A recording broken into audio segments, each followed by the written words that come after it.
Así que bien, sin más dilación, comencemos con el tema número uno. La cuarentena otra vez. ¿Qué ha pasado? ¿Qué ha pasado últimamente aquí en Perú?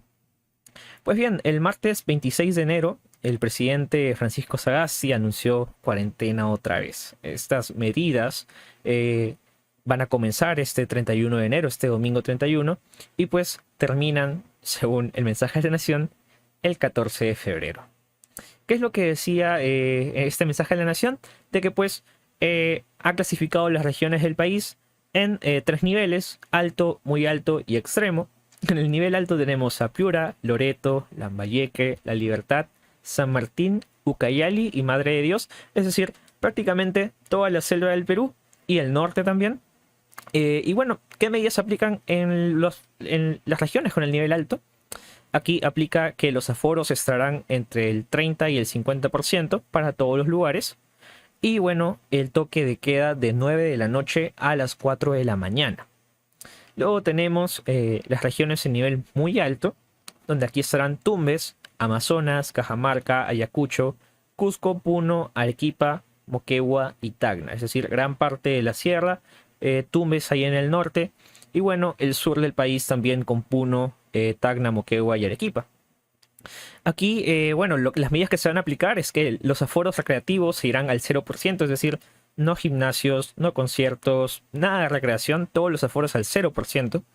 Y además lo que sería los supermercados y bancos entre el 30 y 50%.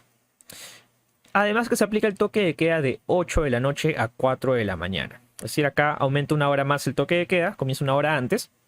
Y finalmente tenemos las regiones en nivel extremo, donde están Ancash, Pasco, Ica, Apurímac, Huánuco, Junín, Huancavelica, Callao, Lima región o Lima rural, si es que tienes tu negocio allá en Surco, y Lima metropolitana. Aquí todos los aforos están al 0% para cualquier tipo de actividad que no sean bancos o supermercados. Si vendes tú lo que son bienes de primera necesidad, si tu negocio vende bienes de primera necesidad, pues tu aforo solamente puede estar al 40%. Se entiende pues aquí prácticamente Lima y todas las regiones aledañas a la capital. Y pues aquí unas medidas interesantes es que solamente se permite que una persona por familia salga como un máximo de 1 hora al día. Algo raro, ya que no sabemos cómo es que eso se va a medir, no sabemos cómo es que podemos comprobar si alguien lleva 1 hora, 1 hora, 1 minuto o 3 horas, no se sabe. Pero bueno, incluso esta pregunta fue hecha a la ministra y la respuesta dejó mucho que desear. La respuesta de la ministra de Salud. Pero bien, hablemos de esta cuarentena. Interesante nuevamente esta cuarentena. Creo que era una verdad a boca cerrada, algo que ya se venía escuchando desde hace tiempo. El colegio médico pues diciéndolo desde, si no me equivoco, finales de noviembre, inicios de diciembre, que decía pues que era necesaria aplicar medidas en todo el país. Y bueno, el gobierno pues estaba en quién sabe dónde, viendo pues los temas de la vacuna, supongo, viendo todo la coyuntura política que estábamos viviendo últimamente, y pues hizo caso omiso. Recuerdo que hace un par de semanas Sagasti salió a hablar diciendo de que decía que no, todo está bien, todas las provincias, todas las regiones están en moderado, en nivel moderado, e incluso en bajo mencionaba algunas, y pues que no iba a aplicar medida alguna. Sin embargo, la semana siguiente sale y dice, ok, cuarentena. Bueno, no sabemos pues qué cifras es la que está manejando el Poder Ejecutivo o las que está manejando el Estado. Incluso ellos cuando dan su mensaje a la nación no dan ninguna cifra, solo muestran niveles y gráficos, más no explican más allá de ello. Y pues una cuarentena de 15 días que sabe mucho a la que tuvimos el marzo del 2020, el marzo del año pasado, donde pues comenzamos con 15 días y al final se hicieron prácticamente unos 4 meses en un nivel cerrado total, hasta que ya poco a poco comenzaron a disminuir las medidas tomadas, a ser más flexibles. Y yo creo que el punto de quiebre es con las marchas que tuvimos contra Merino y todo ese revolú que se generó por la coyuntura política de ese mes. Si no me equivoco, fue fines de octubre, perdón, inicios de octubre y fines de septiembre, donde se llevaron a cabo todas estas marchas, donde pues ya poco a poco se fueron eliminando estas medidas o no se tomaban mucho en cuenta. ya que, bueno, eran más flexibles, como mencioné anteriormente. Pero, ¿realmente es necesaria esta cuarentena? ¿Realmente es útil? ¿Realmente funciona? Bien, veamos cómo es que va Perú. Perú está top 18 a nivel mundial en países afectados por COVID. ¿Esto qué quiere decir? De que todos los países que tenemos en el mundo, Perú está en la posición número 18 con respecto a los contagiados totales. Perú llegó a estar en el top 10, si no me equivoco, llegó a posicionarse en el top 8. Por allá en nuestros peores días, a mediados de agosto, finales de julio, donde Perú estaba en el top y pues la situación no se veía nada buena, nada prometedora para el país.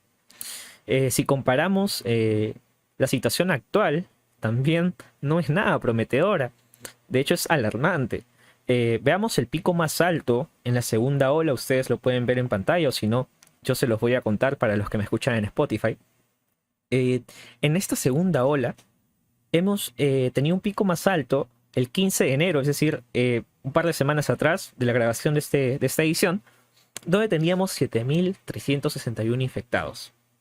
Es decir, de esta segunda ola que ha comenzado este mes, el pico más alto es similar al generado en mayo 31, el 31 de mayo del año pasado, que fue el pico más alto de la primera ola, donde se reportó 8.805 infectados en un solo día. ¿Eso es alarmante? Sí, y muchísimo. Porque solamente el pasado sábado, estamos hablando del sábado 30 de enero, hicimos 7.100 contagiados en ese día. Ahora, la cifra de mayo demoró 2 meses para llegar a esa. Es decir, nosotros comenzamos la cuarentena a mediados de marzo. Hemos tenido abril y mayo. Recién en mayo, finales de mayo, llegamos a ese número. Sin embargo, esta segunda ola, según las cifras que estaba arrojando el MINSA, se ha llegado a esta cifra de 7.300 contagiados en prácticamente 2 semanas. Entonces, eso es alarmante, sobre todo porque el MINSA venía arrojando pues cifras muy inferiores estamos hablando a finales de diciembre, donde teníamos 1.000, 3.000 contagiados, por ahí que un poquito subía algunos días, pero luego bajaba. Es más, hasta me recuerdo que comenzaban a disminuir la cantidad de pruebas que se hacían. Y sin embargo, cuando el MINSA aprueba que se utilicen las pruebas antígenas, porque antes solamente utilizábamos lo que era la rápida y la molecular, cuando aprueban las antígenas, aumentan también el número de moleculares y resulta pues que esta cifra se dispara y hasta ahora no está aterrizando, cada vez va más y más alto.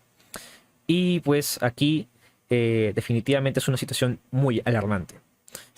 Veamos qué es lo que pasa con esta situación.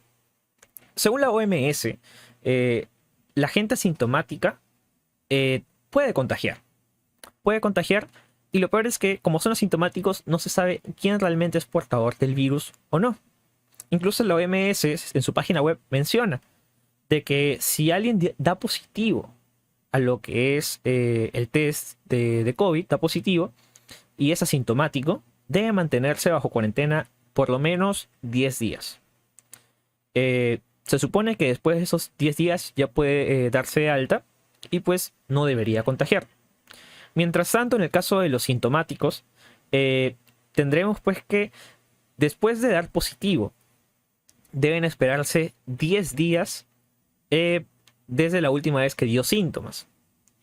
Y aparte recomienda 3 días adicionales para asegurarnos de que efectivamente no tenga el virus y pues que lo haya eliminado, ¿no?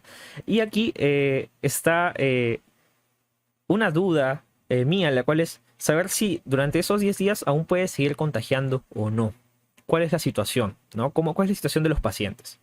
Y esto es alarmante, ¿por qué? Porque si bien es cierto tenemos la cuarentena ahorita, esto quiere decir que mientras que la persona tenga el virus puede seguir infectando a más personas. Recordemos pues que según cifras del año pasado, un enfermo puede contagiar en promedio a 2.5 personas. Eso quiere decir que son entre 2 a 3 personas. Pero pues con estas nuevas cepas que han estado apareciendo, la cifra de contagios, el porcentaje de contagios aumenta. Es decir, ya no era de 2 a 3, sino de 4 a 5. He leído por ahí 10. La verdad es que dependiendo de la cepa, varía, pero usualmente vamos a mantenerlo entre 4 y 5. Es decir, una persona tiene COVID y esa persona va a infectar a por lo menos 4 personas. Si es que tiene la cepa de Reino Unido, que fue la que más recientemente se hizo famosa. Así que las cifras que tenemos hoy de contagiados significan de que esas personas, esos 7000 infectados que hemos hecho, por ejemplo, el día sábado, van a contagiar a por lo menos otras 4 personas si es que tienen esta cepa, o dejémoslo en 3. Y bueno, recordemos que no todos los contagiados se registran, porque como mencioné, hay gente asintomática que ni siquiera se realiza la prueba y no sabe que tiene el virus, y no es su culpa que esté contagiando. Sin embargo, lo hace. Y esa cifra va a seguir aumentando. Es decir, los contagiados que vimos el día de hoy probablemente sigan contagiando hasta que se enteren y se den cuenta pues de que están con el virus. Recordemos también que la OMS nos menciona de que los síntomas aparecen entre 5 a 6 días después de haber adquirido el virus. Incluso hay casos de hasta 14 días. Tomemos ese caso de 2 semanas, ¿no? 14 días. Entonces vamos a verle que estas 7000 personas del sábado tuvieron hasta 15 días para poder enterarse de que tenían el virus, y durante esos 14 días han podido contagiar. Eso es una cifra muy alarmante, porque significa que de acá a 15 días recién sabremos cuánta gente se contagió el día de hoy. Y esa es una cifra que va a seguir aumentando.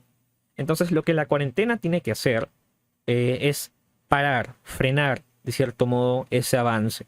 Porque si no tendríamos cuarentena, lo que pasaría es de que el virus va a seguir esparciendo y cada vez más y más y más, hasta un punto que pues todo colapse, como ya ha pasado. Ahorita ya el MINSA reporta de que no tenía camas. Si no me equivoco, al lunes de la semana pasada pasaba de que mencionaba que estábamos al 98% de camas UCI, o sea, camas de cuidados intensivos copadas. Ya no había más camas. Si alguien estaba mal, lamentablemente no podía ser atendido. Iba prácticamente a morir, en el peor de los casos. Y eso es una cifra muy alarmante, porque nadie quiere que un familiar suyo, un conocido suyo, muera. Y mucho menos si es una persona que tiene mucho por delante. Y ese es el problema, de que la cuarentena tiene que cumplir esa función, y esperemos que lo logre. Porque si no lo logra, los casos van a seguir aumentando. La velocidad va a aumentar, la velocidad de contagiados va a aumentar. Y pues va a llegar un punto en que lleguemos a esas situaciones que vimos a inicios del año pasado, donde había gente muerta, tirada en las calles, gente que se desmayaba y nadie se acercaba. Y pues el panorama que dejaría eso sería algo desolador, algo que nadie quiere ni para Perú, ni para Latinoamérica, ni para el mundo. No nos gustaría, creo, vivir esa situación otra vez. Ahora, esta situación pues definitivamente no a todos les ha caído bien esta cuarentena. No a todos les ha gustado, y eso llevó a que se convoque una marcha para el pasado sábado 30. Esta marcha, estemos de acuerdo o no, es un derecho. ¿Sí? Estaba en todo su derecho de hacerla. Mucha gente se puso de acuerdo, convocaron la marcha y pues estuvieron en la Plaza San Martín, si no me equivoco. Según las fotos que se reportaron ese día, estaba lleno. Estaba completamente lleno en la Plaza San Martín. No sé si fue una convocatoria más grande que las marchas de octubre, pero sí, al llenar la Plaza San Martín, yo calculo más o menos unas 300.000 personas. Sí, más o menos, es la cifra que yo calculo. Si no, me gustaría que me la hagan saber cuántas personas pueden caber en la Plaza San Martín. Y pues, algo que a mí me llamó la atención es de que primero, había mucha gente con la mascarilla mal puesta. Y aquí sí están infringiendo una norma. Si no me equivoco, hay un decreto, hay leyes que por esta situación que estamos viviendo, te obligan a utilizar la mascarilla por encima de la nariz. Sin embargo, hay mucha gente con la mascarilla abajo, la mascarilla en el mentón, la mascarilla solamente cubriendo la boca. Y esto es peligroso porque no solamente estás poniéndote en riesgo tú, sino también las personas que tienes al costado, las personas que comparten casa contigo, tus vecinos, las personas con las que compartes espacio. Porque tú puedes portar el virus y al usar la mascarilla sí estás contagiando. Ahora, con esto no le quiero restar mérito a la marcha. De hecho, esto también pasó en las marchas que hubo contra Merino. Había mucha gente que pues usaba la mascarilla mal. Hay videos de esto, yo no me lo estoy inventando. Ustedes busquen cualquier video y van a ver gente pues que estaban con la mascarilla abajo o simplemente sin mascarilla. Y eso pues es alarmante. Ahora, algo curioso fue de que aparentemente las cifras no aumentaron por esas marchas y pues lo mismo es lo que se espera aquí, que estas marchas pues no aumenten la cifra de contagios. Si aparentemente en la marcha pasada no aumentaron o si aumentaron fue en un nivel muy bajo, pues en estas esperemos de que tampoco lo hagan. Pero ¿por qué hacían estas marchas? Eh, Según tengo entendido, era gente que estaba cansada del encierro, que no quería volver al encierro, dueños de negocios que pues decían de que iban a quebrar, que no estaban de acuerdo con esto. Incluso hay un hashtag que se hizo popular en Twitter, que era hashtag cerrar es quebrar. Y he visto este hashtag incluso en puertas de negocios muy grandes acá en Lima. Algo también que tengo que resaltar es que habían antivacunas, gente con letreros que decían no a la vacuna. Y esto también es algo peligroso porque aquí estamos desinformando y no es algo que pues queremos en esta situación. Si tú eres una persona que no cree en la vacuna, eh, déjame decirte de que averigües un poco qué es lo que han logrado las vacunas en las últimas décadas. Las vacunas han logrado que las enfermedades que pudieron ser muy grandes, muy peligrosas para la existencia de la humanidad, se reduzcan a tal punto de que hasta se consideren extintas, como si no me equivoco ha sido el caso de la sarampión, donde no se registraban casos desde hace ya años. Entonces, pues, las vacunas, si bien es cierto, es un negocio de las entidades farmacéuticas y de diversos laboratorios, también es algo bueno para la humanidad. Es algo bueno para nuestra existencia aquí. Es un aporte un avance grande de la ciencia y de la tecnología que han logrado que pues surjan estas vacunas. Sin embargo, pues yo sé que hay muchas conspiraciones, hay muchas personas que no creen en esto, de que piensan que el COVID es un invento, y pues esto es alarmante. A ver, dentro de mi experiencia, lo que yo les puedo decir es que si el COVID fuese un invento de China, es algo muy, una idea muy hollywoodense, una idea de muchas películas de ciencia ficción. Yo he podido estar en China durante aproximadamente un mes, vivir ahí, estudiar ahí, eh, estar en laboratorios de avances tecnológicos de China. Y créame, China tiene el potencial para tranquilamente decir, si mañana quiero que muera la mitad de la humanidad, con un botón la acabo. No necesito un virus que me malogre la economía, no solamente a mí, sino a todos mis clientes potenciales y me arruine pues la mitad de mi mercado, me cueste millones de dólares, miles de millones de dólares y que también afecta a mi población. Yo no creo que China cree un virus para dispararse en los pies, ¿no? Y pues, miren, para como muestra un botón, en China era el único lugar donde yo podía ir a un mercado, así como el que tenemos a unas cuadras de nuestras casas, y ahí ir a cualquier tienda y comprar un láser. Un láser que corte no solamente papel, sino hasta madera y ladrillos. Y que ese láser me cueste 10 soles. O sea, podía comprar un arma láser. Entonces, si eso lo puede comprar un civil en China, ¿qué no puede comprar o qué no puede tener el ejército o el gobierno chino si quisiera hacer esas cosas? ¿Entienden? Definitivamente esta idea, como digo, es una idea muy de ciencia ficción. Y peor aún los que dicen que nos van a meter chips dentro de la sangre, que van a modificar nuestro ADN y que pues aparentemente nos quieren controlar, ¿no? Eh, ¿Qué puedo decir de esto? O sea, tenemos a todo el mundo, a cientos de laboratorios, intentando hacer una vacuna para que venga alguien y trate de tirarse abajo todos estos avances, todo este trabajo de decenas de personas, de miles de científicos, con solamente una teoría que probablemente la ha sacado de YouTube o de alguna película. O sea, la verdad es que me parece lamentable eso, algo con lo que yo no estoy de acuerdo. Y que quizás me gustaría en algún momento conocer a alguien que es antivacuna y que me explique qué es lo que ha pasado. Para ponerlos en contexto también, esta idea de los antivacunas es un movimiento que tiene años, no es reciente. Este movimiento, si no me equivoco, surgió a mediados de la década pasada, por el 2006, donde se publicó lo que era un artículo en una revista científica que decía que las vacunas causaban autismo. Y pues aquí se causó un revuelo tremendo porque los conspiracionistas se basaron en eso para crear este movimiento. Y pues luego los mismos investigadores que habían hecho esto lanzaron otro artículo desmintiendo el artículo anterior donde le había malogrado, donde le habían fregado. Y pues la revista que lo publicó fue sancionada, si no me equivoco la comunidad científica le quitó la validación y pues realmente se vieron todos muy afectados. Sin embargo el daño ya estaba hecho y pues ahora vemos los frutos de este movimiento antivacuna.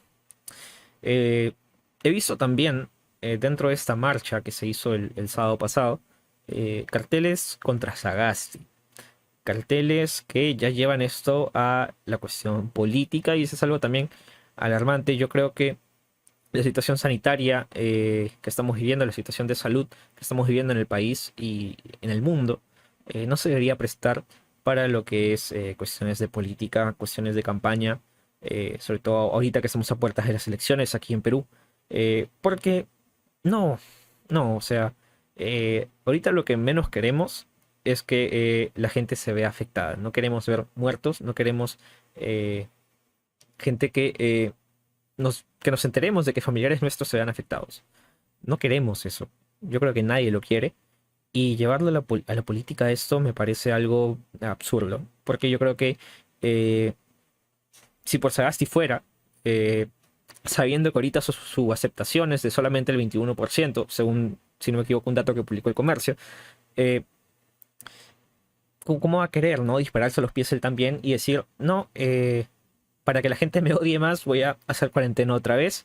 Y pues se queda con un 79% de desaprobación. Yo no creo que él quiera eso, sobre todo porque el candidato del partido al que pertenece, el Partido Morado, el candidato Julio Guzmán, está dentro del top. Entonces creo que si fuese algo político eso, yo creo que no les convendría. Es más, eh, cuando vimos el mensaje de la Nación de Sagasti, este último que dio donde hablaba de la cuarentena y demás, él ya se le veía incluso un poco estresado, ¿no? Con la camisa simplemente ahí un poco remangada, ya no con el terno de siempre. Y pues yo no creo que él esté pasando bien. De hecho, de haberlo pensado muchísimo antes de dar otra cuarentena. Eh, Así que bueno, veamos que esto definitivamente no creo que sea una estrategia política. Y si lo fuese, sería algo muy malo, ¿no? Para el Partido Morado, porque sería también hacerse el harakiri. Así que bien, otras cosas que veía dentro de los carteles, y no solamente en los carteles, sino esto que hoy día estaba como tendencia en Twitter aquí en Perú y también en Latinoamérica, es el uso de la ivermectina. Algo de lo que se ha hablado muchísimo desde inicios del COVID, desde el año pasado, perdón, y después ahorita toma otra vez revuelo. ¿Sí? Hablamos de la ivermectina, este medicamento que no está probado. No hay suficientes pruebas para decir que su uso es efectivo contra el COVID. Hay varios estudios que tanto lo desmienten como que lo favorecen, lo aprueban y lo promueven. Entonces aquí hay algo que no está probado y si hay mucha disputa, definitivamente no podemos aprobarlo. He visto políticos mexicanos solicitando que el Ministerio de Salud de México lo apruebe. Lo mismo en Brasil, si no me equivoco, el mismo presidente salió a hablar sobre esto. Aquí en Perú, wow, canales enteros de televisión promoviendo el uso de la ivermectina. Una foto que se publicó en Twitter mostraba a un diario mostrando publicidad de un famoso centro comercial que decía que se debe consumir ivermectina. Entonces aquí hay una campaña de desinformación fuerte. ¿Por qué? Porque esto ha llevado a que en países como en Ecuador, según Google Trends, que es la base de datos de Google que te dice cuántas veces se ha buscado un concepto, actualmente hay más búsquedas de ivermectina que la propia vacuna contra esta enfermedad. Entonces eso también es alarmante porque ¿qué es lo que podemos esperar de gente que está buscando o esperando un tratamiento antes que una vacuna? Y que pues no cree en esta vacuna tampoco por esta campaña de desinformación. Ahora, ¿Qué es la ivermectina? ¿Qué es este medicamento? Este medicamento es utilizado para matar parásitos internos y externos. Es decir, para darles un ejemplo, este medicamento se usa para matar piojos. Así que pues, dentro de lo que yo puedo decirles es que dudo mucho de que algo que sirva para matar organismos ya vivos y grandes, pluricelulares, puedan matar un virus, que es algo inerte, ¿sí? Una cadena de proteínas inerte y que pues definitivamente no tiene nada que ver con este medicamento. No obstante, yo no le cierro las puertas, yo creo que nunca digamos nunca. Si se llega a probar que esto es efectivo en buena hora, mientras tanto yo no creo que se deba desinformar hasta que pues las respectivas autoridades científicas se mencionen. Ya que pues, ¿qué pasa si esto, la respuesta es negativa? Que es lo que ya se ha mostrado a lo largo de varios estudios. Pues vamos a estar dañando a personas. Vamos a estar haciendo que miles de personas se automediquen. Y pues esto pueda terminar dañando lo que sería el proceso de infección cuando obtengan este virus. Es decir, su organismo se puede debilitar a tal punto en que el virus puede aprovechar que las defensas están bajas por tomar un medicamento que no le servía para nada, entonces ataca y causa más daños a órganos a los que supuestamente no debería llegar, ¿no? Entonces aquí esta campaña de desinformación también se reflejó en esta marcha y se está reflejando muchísimo en redes sociales, así que a la gente que me está escuchando tenga mucho cuidado.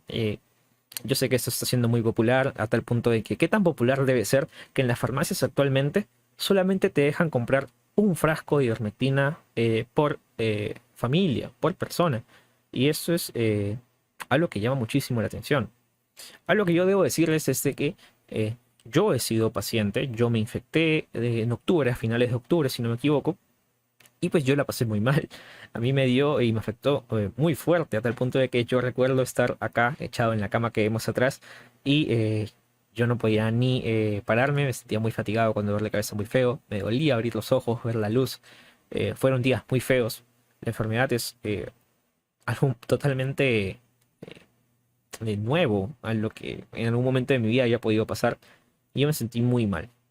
A mí, lamentablemente, no me pude atender en lo que es el seguro, el servicio nacional que tenemos de salud, sino yo me atendí por mi cuenta con un doctor particular que me recetó ivermectina. Y pues, dentro de lo que yo les puedo decir es de que a mí, cuando yo consumí este medicamento, me sentía mucho peor. Ahí me mandaba a dormir como por 20 horas. Yo no sé si fue el medicamento o fue la misma enfermedad, pero cada vez que yo consumía esto, que si no me equivoco era en gotas, yo iba a dormir como por 20 horas y cuando despertaba me sentía aún más débil. Felizmente que solo la consumí unas 2 veces, si no me equivoco, y luego paré con eso. Y también debo decirle que cuando paré al par de días comencé a mostrar mejoras nuevamente porque, como les digo, yo la pasé muy mal y llegó un punto en que cada día despertaba peor que el día anterior y eso pues me bajaba mucho los ánimos y me hacía sentir peor no solamente física sino también emocionalmente. Así que bien, tengamos mucho ojo con eso y veamos también las cifras, veamos la parte de los empresarios que estaban aquí reclamando, no solamente empresarios, sino también trabajadores, gente que vive del día a día. Veamos qué es lo que pasa no solamente en Perú, sino en Latinoamérica con esto. Sí, veamos el impacto social y económico de lo que ha sido esta pandemia. Bien, según el CEPAL, que es la Comisión Económica para América Latina y el Caribe, en el 2020, a inicios de julio, es decir, no estábamos ni siquiera a la mitad de lo que ha ido esta pandemia, reportó de que 2.7 millones de empresas habían sido cerradas en toda la región. Y que gracias a esto se habían perdido 8.5 millones de puestos de trabajo. Una cifra realmente alarmante. Esto traducido a lo que serían porcentajes, significa de que en el primer trimestre de esta pandemia se perdieron el 1.7% de empleos. ¿Sí? 1.7, bueno, cifra alta, ¿sí? perder 1.7% de los empleos es una cifra alarmante. Sin embargo, esta cifra se queda corta, porque en el segundo semestre se perdieron 13.1% de los empleos. Estamos hablando del 13% de los empleos, que es muchísimo más. Estamos hablando de millones de empleos que se pierden y que pues no sabemos en cuánto tiempo se pueden recuperar. No sabemos qué es lo que va a pasar con estas familias que dependen de empresas que lamentablemente han tenido que cerrar. Veamos ahora el caso de Perú. En 2018 se reporta de que habían 9.7 millones de empresas en todo el Perú, ¿sí? Una cifra muy alta, y por eso es que creo que decimos de que el Perú es un país emprendedor, ¿no? Sin embargo, de estas empresas, de estos casi 10 millones de empresas, 7.3 eran informales. Estamos hablando de casi el 75% de empresas en todo el país que son informales. Empresas que no tributan, que no dan beneficios a sus trabajadores y que pues ahora con esta pandemia definitivamente se ven muchísimo más afectadas. Estamos hablando de que el 75% de gente que labora en el país está haciéndolo bajo un enfoque informal, donde no tiene ningún beneficio, donde si ahora pues se frenó todo, ellos no reciben un sol, ni siquiera porque no hay contrato, no hay nada, no reciben nada. Todos conocemos a alguien que vive del día a día.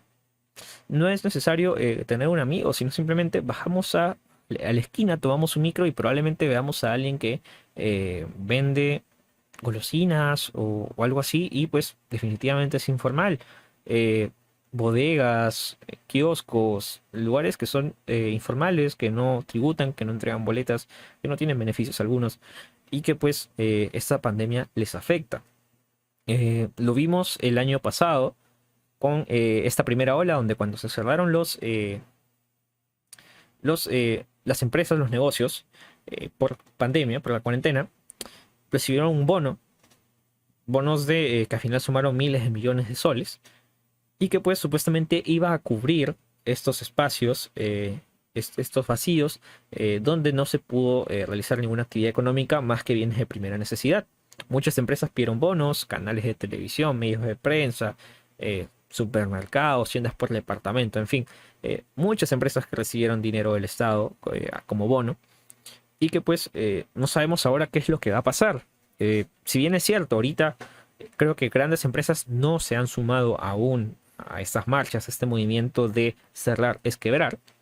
Me gustaría ver qué es lo que va a pasar si es que este movimiento o esta cuarentena se alarga. ¿Sí?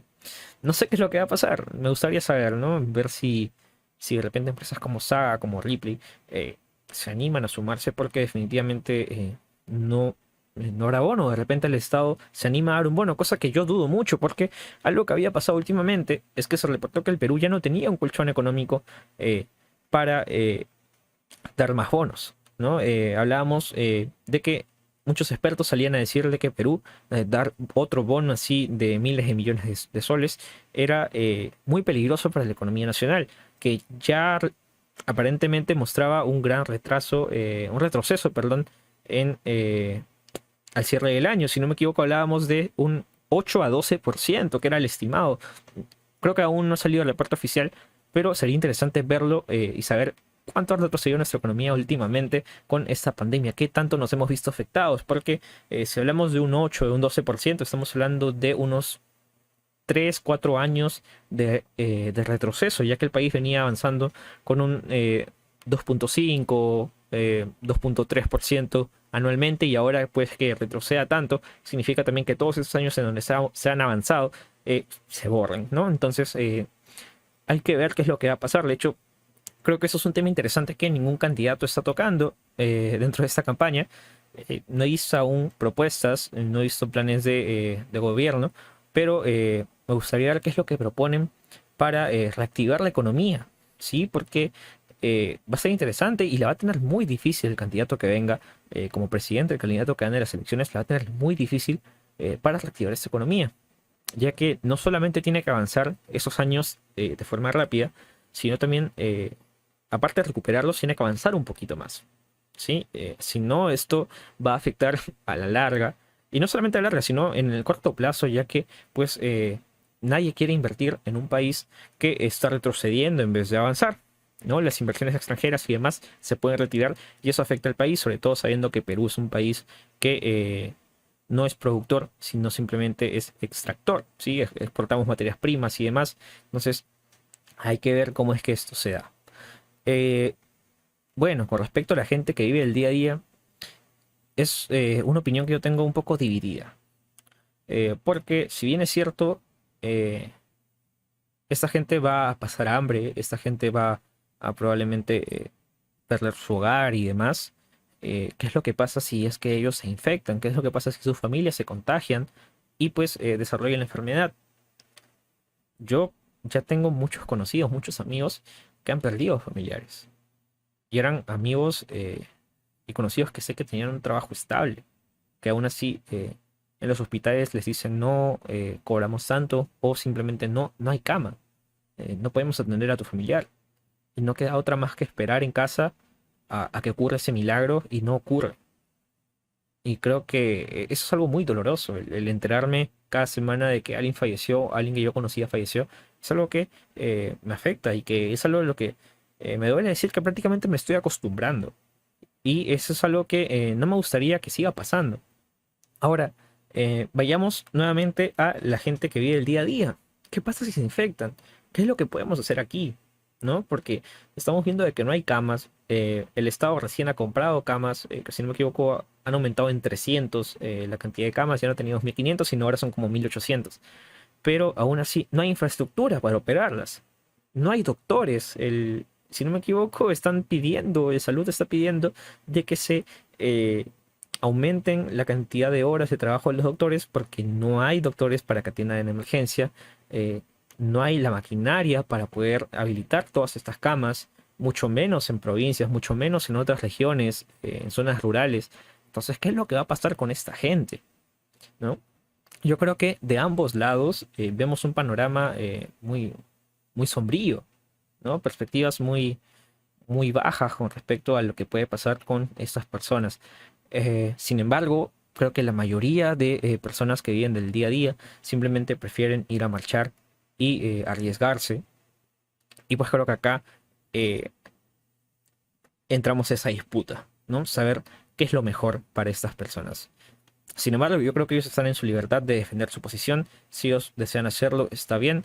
Una solución que quizás se me ocurre es que si es que ellos ya se han contagiado, si es que ellos ya han sobrevivido a, a esta enfermedad, deberían quizás tener alguna especie de constancia que les permita ya trabajar con normalidad, operar con normalidad, ya que tienen cierta inmunidad.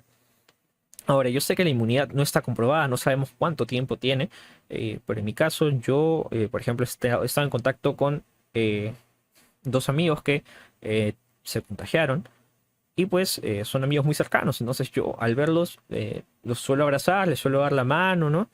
Y pues los he saludado ya estando ellos contagiados y aún no lo sabían. De hecho ninguno lo sabía, pero al día siguiente dieron positivo. Y pues yo he estado muy cerca de ellos ya cuando habían pasado unos 3 4 meses de haberme contagiado. Entonces, probablemente he tenido esa suerte de aún tener esa inmunidad.